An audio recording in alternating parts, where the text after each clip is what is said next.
17வது திருச்செய்யுள் பொன்மயிர்க்கண்ணி.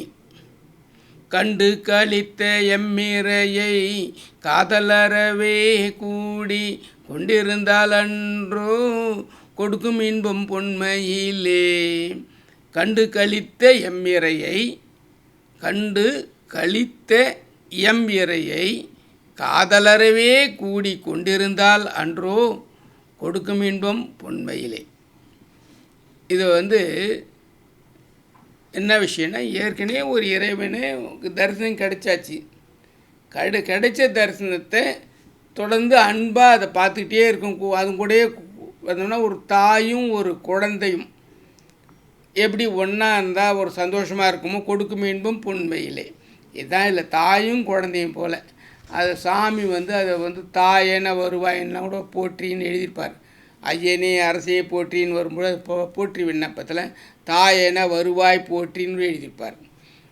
அந்த வகையில் இந்த பாடல் வரும்பொழுது திருப்போரூர் சிதம்பரம் சாமிகள் இன்றைக்கு வரைக்கும் அப்படி தான் இருந்து நிற்கார்.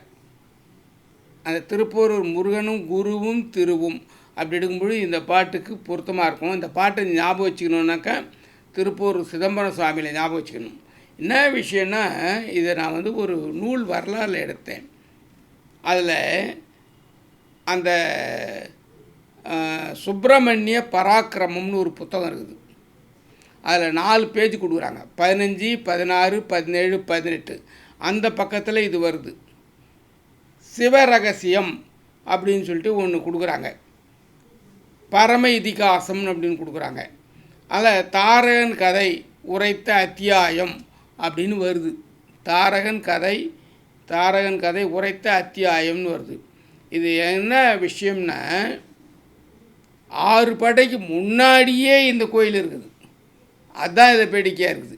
6 படை கோயிலே லேட்டாக வருது. திருச்செந்தூர் லேட்டு, திருப்பரங்குன்றம் லேட்டு, அதுக்கும் முன்னாடி திருப்பூர் இருந்துருக்குது. அதுதான் இதில் காட்டுறாங்க. அதில் சூரபத்மனுக்கு முன்காலம் அப்படின்னு கொடுக்குறாங்க. சூரபத்மனுக்கு முன்காலம் தொண்டை மண்டலத்தில் செங்கல்பட்டு என்னும் ஊருக்கு சமீபத்தில் உள்ள திருப்போரூர் என்ப சமராபுரி என்று காரண பெயரும் சொல்வர். சிவபெருமானால் அனுப்பப்பட்ட சோமாஸ்கந்தர் தாரகனிடம் போரிட்டார். அப்போது சூரபத்மன் தம்பி தாரகனுக்கு இதுக்கு சம்மந்தம் இல்லை. சூரபத்மன் முன்னாடியே ஒருத்தன் தாரகன் வந்திருக்கிறான். அவங்ககிட்ட சண்டை போட்டு சோமாஸ்கந்தராக வந்திருக்காரு. சிவனே முருகன் பெருமானில் வருவார், சோமாஸ்கந்தர்னு வருவார். முருகனே சோமசிவனாக வராரு. அந்த மாதிரி ஒரு இடம் முருகனும் சிவனும் ஒன்று சேர்ந்து அமையிற இடம் திருப்போரூர். 6 படை வீடுகளுக்கு முன்காலம் திருப்போரூர் அப்படின்னு அந்த புக்கில் கொடுத்துருக்காங்க. அந்த புக்கு நல்லா ஆராய்ச்சி பண்ணி தான் கொடுத்துருக்காங்க. அந்த இடத்த எடுக்கும் பொழுது இந்த கண்டு கழித்த எம்மிரையை காதலறவே கூடி கொண்டிருந்தால் அன்றோ கொடுக்கும் இன்பம் பொன்மையிலே அப்படின்போது, இப்போ இந்த பாட்டுக்கு அந்த இடம் எப்படி பொருத்தம் வருது அப்படின்னு பார்க்கணும். மதுரை மீனாட்சி அம்மன் இவருக்கு கனவுல சொல்லி தான், இவர் மதுரை தமிழ்ச்சங்க புலவர் மரபில் வரக்கூடிய கடைசி நபர். மதுரை மீனாட்சி அம்மன் அவர் கனவுல சொல்லி தான் இவர் இங்கே வரார். அதுக்கு முன்னாடி இவர் விருத்தாச்சலத்தில் கூட தமிழ் ஆசிரியராக இருந்திருக்கிறார். விருத்தாச்சலத்தில் தமிழாசிரியராக இருக்கும்போது குமாரத்தேவர் இவரை சந்திக்கிறார். அதுக்கப்புறம் குமாரத்தேவர் மூலமாக இவர் சாந்தலிங்க அடிகளாரை சந்திக்கிறார். இதெல்லாம் ஒரு பக்கம் நடந்துன்னு இருக்குது. இந்த இடத்துல மதுரையில் இருக்க மீனாட்சி அம்மன் சொன்னதுனால, கனவுல சொன்னதுனால இங்கே வரார். இந்த இடம் வரும்போது தரை மட்டமாக இருக்குது. கோயில் எங்கே இருக்குன்னே தெரியாமல் இருக்குது. வெறும் பனங்காடாக இருக்குது. இன்றைக்கி பார்த்தீங்கன்னாக்கா கோடிக்கணக்கான மக்களுக்கு பிரார்த்தனை ஸ்தலமாக இருக்குது. அப்படின்னா இது சாதாரணமாக நடக்குமா? ஒரு குருவும் ஒரு திருவும் சேர்ந்தாதான் நடக்கும். அந்த இடங்களெல்லாம் நீங்கள் கவனிச்சிங்கனாக்கா, குருவும் திருவும் எங்கே சேருதோ, ஒரு முருகனோட ஒரு குரு சேரணும், ஒரு சிவனோட ஒரு குரு சேரணும், ஞானி சேரணும். இந்த இடங்கள்லாம் நீங்கள் பார்த்தீங்கன்னா விசேஷமாக அந்த ஈர்ப்பு சக்தி, காந்த சக்தி அதிகமாக இருக்கும். நம்ம இன்றைக்கு தேவையானதை தேடி போகிறோம் பாருங்கள், இதெல்லாம் அவங்க சூட்சமாக பண்ணி கொடுத்துருவாங்க. நம்ம நிறைவேற்றவும் நம்மளும் அதுக்கு தான் போயின்னு இருக்கிறோம். நம்ம இன்னைய தேவைகளை தான் போயின்னு இருக்கோம். அதனால் இந்த திருப்போரூரை பொறுத்த வரைக்கும் பிரார்த்தனை ஸ்தலமாக இருக்குது. ஞானியால் உருவாக்கப்பட்டது, அதாவது புனரமைக்கப்பட்டது. வற்றாத குளம், இன்றைக்கி வரையும் 21 ஊற்று கிணறு இருக்குது. அந்த குளம் தண்ணி இன்றைக்கி வரையும் வற்றினதே இல்லை. அதில் திருப்போரூர் சன்னதி முறைன்னு ஒரு பதியம் எழுதுவார். அந்த பதியத்தை அத்தனையும் மந்திர எழுத்துக்கள். நாங்கள் மழை பதியம் படித்து எவ்வளோ இடத்துல மழை பெஞ்சிருக்குது. பெங்களூரில் போன வருஷம் கூட மழை பெஞ்சுது. இப்போ தண்ணி இல்லைன்னும் பொழுது படிக்க வச்சோம், மழை பெய்யுது.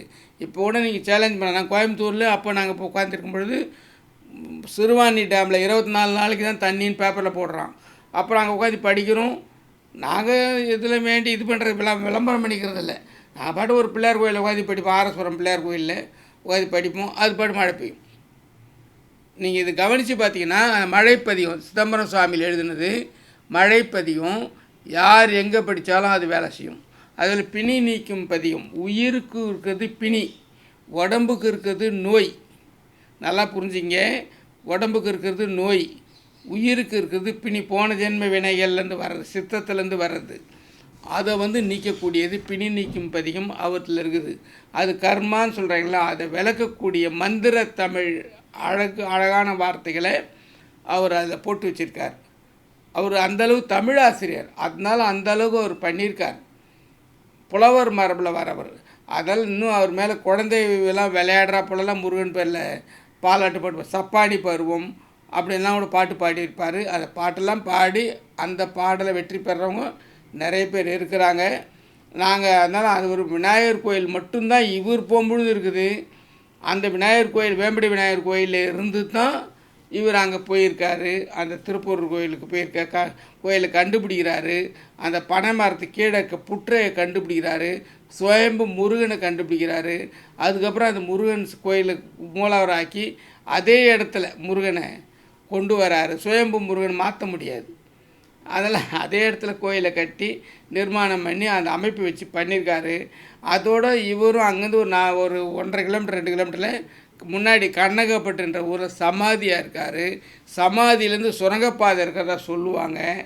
இவர் குருவும் திருவும் ஒன்று சேர்ந்து இருக்கிறார். அதனால் கண்டு கழித்த எம்மிறையை காதலறவே கூடி கொண்டிருந்தால் என்றோ கொடுக்கும் இன்பம் பொன்மையிலே அப்படின்னும் பொழுது அது அந்த குரு மட்டுமே உணரக்கூடியது. அந்த இன்பம், அந்த இன்பத்தினால் அங்கே யாரெல்லாம் போய் பக்தர்கள் வழிபடுகிறார்களோ அவர்களுக்கு அதுக்கு தகுந்த, அவங்களுக்கு வேண்டுதலுக்கு தகுந்த, அவங்களுக்கு பக்திக்கு தகுந்த, அவங்களுடைய நலனுக்கு தகுந்த எல்லா வெற்றிகளும் கிடைக்கக்கூடிய இடமா அது இருக்குது.